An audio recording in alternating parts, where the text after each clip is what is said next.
अर्गें मशन पिक्चारावहाय addition होनायनि उनाव जोङो सिलेक्शन जाबाय सिलेक्शन जाखांनायनि उनाव दा वर्कशप 2 daysनि थाखाय बेवहाय गोबां सोलोंनो मोनदों जिहेतु जोङो ड्रामा गायोमोन आगय सिगाङाव ड्रामा आरो फिल्मनि एक्टिंआ बेलेग जायो केमेरायावहाय माबायदि एक्ट खालामनांगौ बिनि सोमोन्दै सोलोंनो मोनदों बिदिनो गोबां सोलोंनो मोनबाय आरो जों जायखौ रोङामोन जोबोद गोजोननाय मोनदों मा जानो सानदों एक्ट्रेस बिदिनो लासैनो दावगालांनो नाजासै आंनि रोंगौथिखौ माने आङो बेस्ट बिदि होलांनो सानदों आरो ओरैनो सिगाङाव एलबामफोर ओहो खालामाखै बि बयसनियाव माबा मा होनो अडिशन होनानै दाखालि खनसे फिल्मावहाय एक्ट खालामनो मोनदों आरो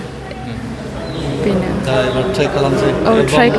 दानिफ्राय ट्राइ खालामनोसै फिल्म इन्डास्ट्रियावहाय ओंखारनो थाखाय आरो ओरैनो मानि सायाव गोनांथि जायो जिहेतु सासे एक्ट्रेस जानोबा बा एक्टर जानोबा मानि गोनांथि जायो एज ए एक्टर एक्टिंखौथ' जेनेबा रोंखानांगोन मोनसे मा होनो थासारि जोंनो होयो बे थासारिनि सायाव जों एक्ट खालामनांगौ जायोबा जोंनि एक्टनि गेजेरजोंनो जोंनि एक्टिंनि गेजेरजोंनो जेनेबा बै थासारिखौहाय बेरखांहोनो हानाय जाथारनांगोन आरो बेनो आंनि मुङा फ्रेंकलिन इस्लारि आरो आङो फार्स्ट टाइम वर्कशप बिदि लादों 2 daysनि थाखाय सारमोना जे थांनाय समाव जे अडिशन लादोंमोन बेयाव जों सेलेक्ट जादों बिराद मोजां मोनदों जों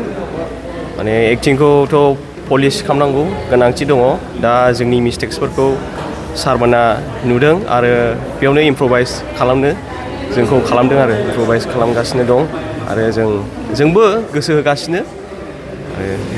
मा जानो सानदों आंथ' मेनलि आंनि इन्ट्रेस्टआ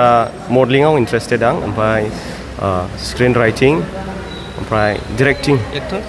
एक्टर आं अर्लि यां एजआवहाय एक्टर जानो गोसो एन्ड देन लेटार अन आं माबा डिरेक्टिंआव गोसो आरो आं चिरांनिफ्राय मा मुं मोनदों फ्रेंकलिन इस्लारि